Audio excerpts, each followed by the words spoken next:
Mtazamaji wa Even TV, mahali popote pale ulipo, habari za wakati huu tena. Ni wakati mwingine katika mazungumzo ya ndoa, na hii ni sehemu ya 5 ambapo tunaangazia nafasi ya familia na jamii. Je, msaada wao ni muhimu au kuingilia kunaweza kuwa shida?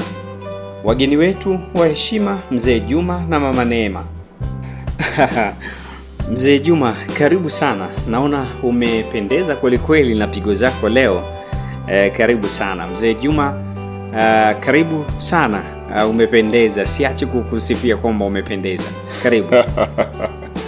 Faraji, vijana mnataka twende na wakati. Asante Faraji. Mada ya leo ni muhimu sana. Familia na jamii zinaweza kuimarisha au kuvuruga ndoa. Bila kusahau Mama Neema, karibu sana. Kama kawaida, mama, umri umeenda lakini bado unaendana na wakati kweli kweli. Karibu sana Mama Neema. Asante Faraji. Lakini kama kila kitu ni jinsi ya kutumia hekima na heshima.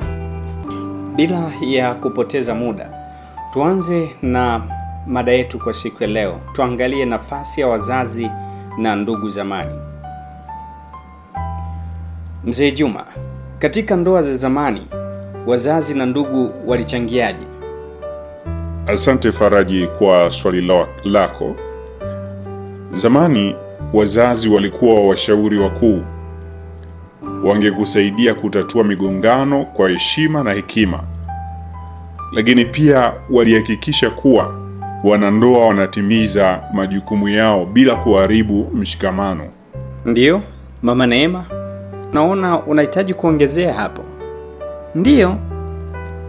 Na ndugu walichangia pia kwa ushauri, lakini mara zote kwa heshima. Hatukutegemea wao kuamuru kila kitu, bali kutoa mwanga pale ambapo hatukuona njia.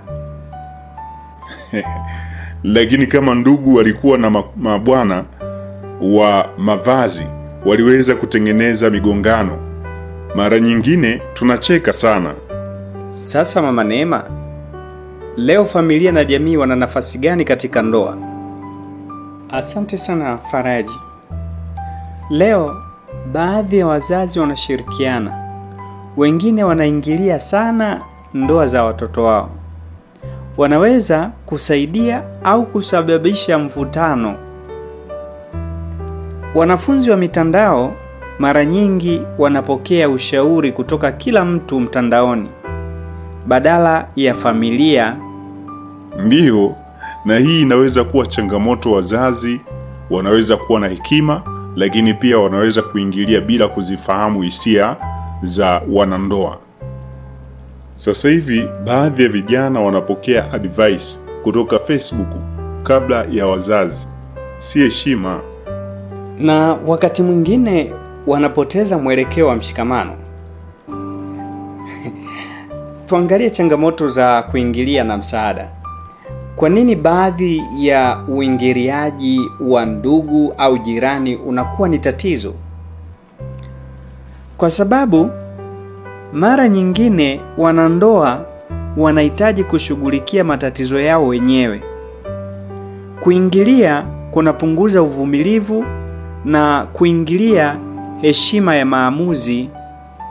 Ndiyo, Mzee Juma, kwa mara nyingine, karibu. Ndiyo, lakini familia inaweza kuwa msaada mkubwa ikiwa wanajua muda wa kutoa ushauri na heshima. Ni kama keki. Kama kila mtu anaweka mkate wake, mwisho hakuna anayekula. Hii ni methali nzuri ya leo. Heshima na wakati ni muhimu. Hebu twende tukaangalie funzo la familia na jamii. Kwa kifupi, ni funzo gani tunaweza kutoa? Nianze na Mama Neema. Asante Faraji. Funzo la leo ni kwamba familia na jamii ni muhimu, lakini wanandoa wanapaswa kuwa mstari wa kwanza wa kuamua masuala yao.